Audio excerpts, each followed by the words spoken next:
Bonjour à tous et bienvenue dans ce cours d'introduction à Heroku. Cette leçon portera sur les différents coûts que Heroku engendre. Il peut être compliqué de comprendre au début la façon dont les prix fonctionnent chez Heroku dû au fait qu'il y a plusieurs éléments à prendre en compte. Vous aurez à la fin de cette vidéo une compréhension un peu plus claire de la manière dont Heroku facture ses services. D'abord, commençons par comprendre comment les dinos sont construits. Il y en a 4 types. Le gratuit, qui a les caractéristiques de base comme la compilation de l'application, récupérer les dépendances, créer une release et l'exécuter. Ce dino se met en veille après 30 minutes d'inactivité. Cela veut dire que lorsqu'un dino est en veille et que vous le démarrez à nouveau, il prendra du temps en plus pour être opérationnel. Ces dinos ont également un temps limité de fonctionnement par mois. Par exemple, vous ne pouvez avoir le dino allumé que 1000 heures dans le mois. Il est à noter que ce seuil de 1000 heures est partagé à travers le compte. Si vous avez donc plusieurs applications qui utilisent le dino gratuit, chaque application puisera dans la réserve d'heures. Le dino suivant est le dino hobby. La différence principale avec le gratuit, c'est que la version hobby ne se met plus en veille. Il n'a plus la limitation d'heures. Vous pouvez l'avoir en ligne 24 heures sur 24. Il vous procure également une fonctionnalité supplémentaire qui est de vous donner des informations des dernières 24 heures sur les applications. Vous aurez un aperçu de ce qui se passe en ce qui concerne les releases, l'utilisation de la mémoire, le temps de réponse, etc. Ce dino est une valeur qui est fixée à 7 $ par mois. Maintenant, les dinos professionnels. Ils ont toutes les fonctionnalités que les dinos hobby possèdent, mais ce n'est pas tout. Pour la version standard, ils possèdent une évolutivité horizontale, c'est-à-dire que vous pouvez ajouter autant de dinos que vous le voulez. Heroku distribuera automatiquement le travail entre tous les dinos que vous avez.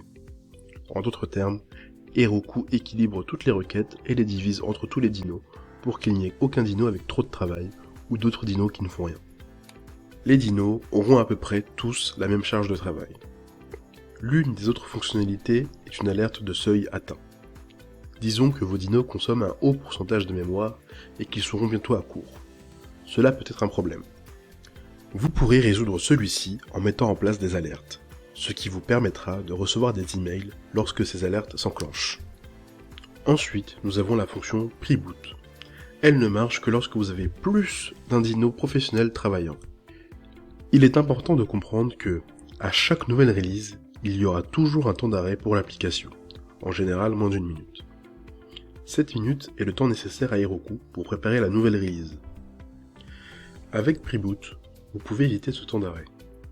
Sa fonction est d'allouer un dino pour exécuter la nouvelle release pendant que les autres dinos sont toujours en train d'exécuter l'ancienne release. Une fois que le dino qui était en temps d'arrêt se remet à marcher, les autres dinos qui étaient sur l'ancienne release peuvent à leur tour se mettre en temps d'arrêt pour passer à la nouvelle release. En ce qui concerne la mémoire, pour les dinos standard 1X, ils ont 512 MB de RAM et le standard 2X, 1 Go de RAM. Maintenant, regardons le dernier dino, le Performance. Il procure les mêmes fonctionnalités que le standard, mais sont en plus dédiés à l'application. Donc, pendant que les autres applications seront dans une machine avec plusieurs dinos, lorsque vous obtenez un dino Performance, vous obtiendrez une machine dédiée qui exécute uniquement l'application. Il procure également une évolutivité automatique. Si par exemple le dino remarque pendant ses observations qu'il lui faudrait plus de mémoire car son seuil maximal est pratiquement atteint, il augmentera automatiquement les dinos. Pour le Performance M, il y a 2,5 Go de RAM, et pour le L, il y a environ 14 Go de RAM.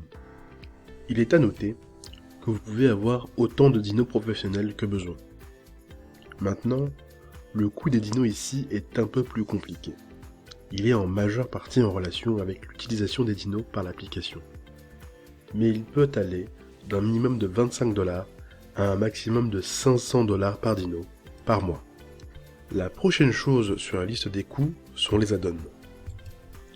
Tous les add-ons ont leurs différentes manières de facturer leurs services.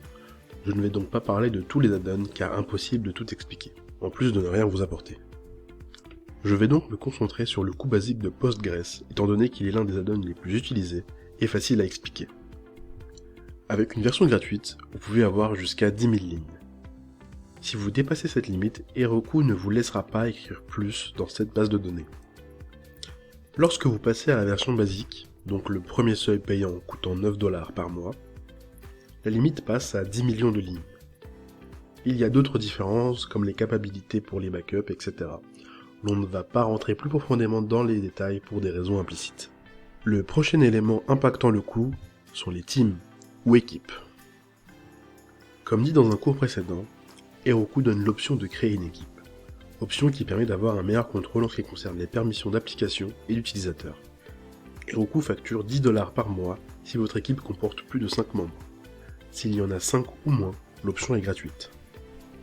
Heroku offre une solution pour avoir une intégration du code en continu. Ce qu'il fait, c'est ajouter une étape avant la création d'une release. Cette étape exécute des tests de l'application et vérifie si elle passe ces tests. Si elle passe les tests, une release est créée. Si les tests échouent, la release ne sera pas créée et la procédure s'arrête. Cela arrive car un test raté peut vouloir dire qu'il y a un sérieux problème sur l'application. Pour activer cette étape supplémentaire de test, cela vous coûtera 10 $ supplémentaires par mois. Mais en plus, vous serez facturé par minute que les dinos sont en marche à effectuer ces tests. Le prix de l'outil d'intégration continue vous coûtera le prix initial de 10 $, plus le prix du dino par mois, donc selon le dino utilisé, vous aurez un coût plus ou moins conséquent, multiplié par le nombre de minutes utilisées, divisé par le nombre total de minutes dans le mois. Donc, prenons un exemple, pour une utilisation de 5 minutes dans le mois, avec un dino Performance M. Un dino Performance M coûte au minimum 250 $. Nous avons donc 10 $ de base, plus 250, multiplié par 5 minutes d'usage, divisé par 43 200 minutes dans un mois. Cela reviendra donc à 10 $ et 3 cents pour 5 minutes d'utilisation avec un dino Performance M. Le dernier point consistant à un possible coût est le support premium. Lorsque vous êtes client d'Heroku, vous obtenez par défaut l'accès au support.